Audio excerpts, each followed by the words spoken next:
we're back here at the Daybreak Kitchen in the Blender Hassett Hotel with Chef Jared. Are you ready to go? I heard we're making some seafood today. Absolutely. So this is going to be an easy to pull off Italian classic. Okay, I'm looking forward to it. And always the word easy should make people excited because it's not only quick to, well, I wouldn't say quick, right? Oh, it's going to come together in about 5 to 6 minutes, actually. Look at that, quick to make, easy. If you can boil water, you can do this recipe. I'm looking forward to it. So what are we going to start off with? All right, we'll start by getting our pan over medium-high heat.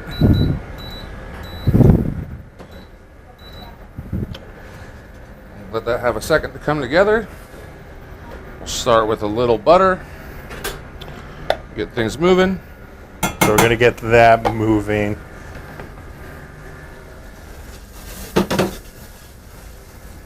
Then we're going to go in with our aromatics. So that's garlic and shallot. Let those kind of get to know each other for a second. Now the garlic you're using is a minced garlic. It is. Is that just something you can easily get out of the jar from, like, say, Kroger? Absolutely. So here at the hotel, we go through about 20 pounds of garlic a week. So our cooks will go ahead and just throw a bunch in the food processor. But the minced garlic from the store off the shelf works just fine.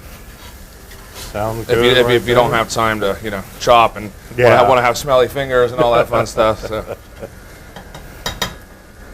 But I can already smell the garlic. Yeah, that's why we call them aromatics.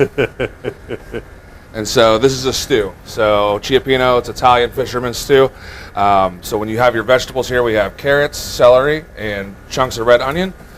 And we don't want to dice them too small because we want to be able to see them. We want to be able to taste them. Yeah. In a stew, you want nice, big, hearty chunks.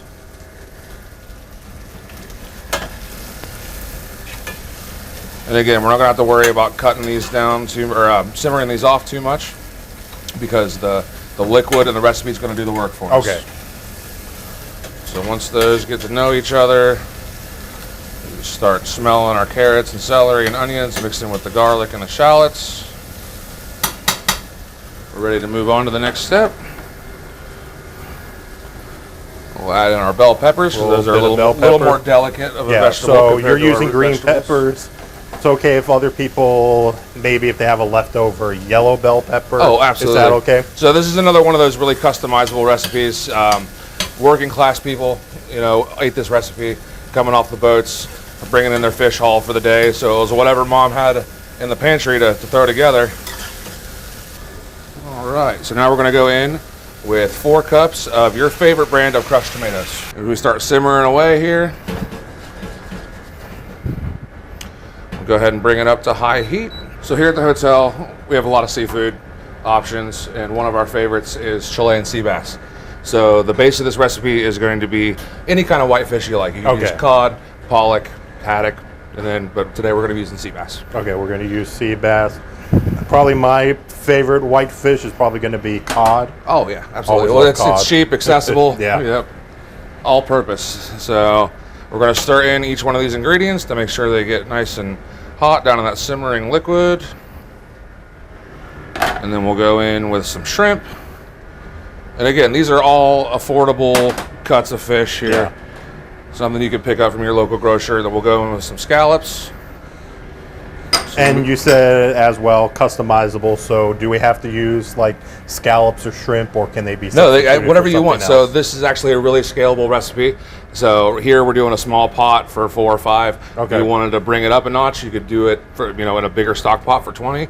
And then it's also about your taste and your budget. So if you wanted to go in with lobster tails, you sure could. Crab legs, you sure could. Anything that'll fit in that pot, you can boil away. Yep. Can we go for like a little bit of clams as well? Really good. We're going to finish it off with some mussels. Oh, really? Yep. So those will steam up right in there and release what we call the liquor of the mussels. So that internal brine from the sea. And then we'll incorporate those all one last time. Okay. Well, we will get this settled in, finish off cooking. But when we come back from the break, we're going to give it a taste. And I'm really looking forward to it. We'll have more right after this. Well, we are back. The dish is almost ready, Chef Jared. I think we're almost ready to plate it. Yep, so we've been at a simmer for about 7 minutes. So we can see our oysters, our mussels have opened up, and our shrimp are nice and firm. Our scallops are looking good. Everything has come together to make a beautiful broth.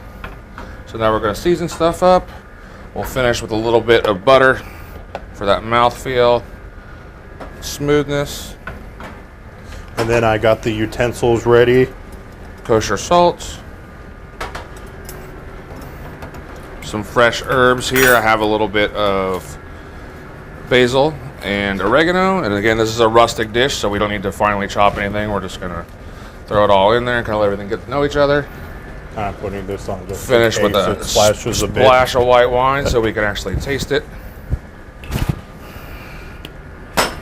And then, of course, fresh cracked pepper.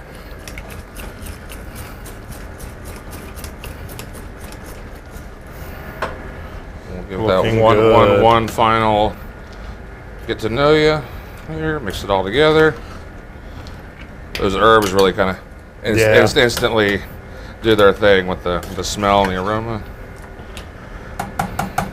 All right, sir, we are ready to plate up. I'm ready. So again, this is a beautiful dish you can do for the family during the weeknight because of how fast it comes together, or you want to wow the friends for a dinner party. I mean, yeah, would it make a great side dish as well? Absolutely. So we'll just come in, and then I recommend serving it with a nice piece of crusty bread on the side for dipping. You sop up all that good broth, and there we are. Okay, let's see. We got the shrimp here, a little bit of, I believe that's the bass you mentioned. Mm-hmm. Do want a little bit of scallop. Hopefully I can grab some of that. Then making sure we get some of that onion, carrot. Let's go in.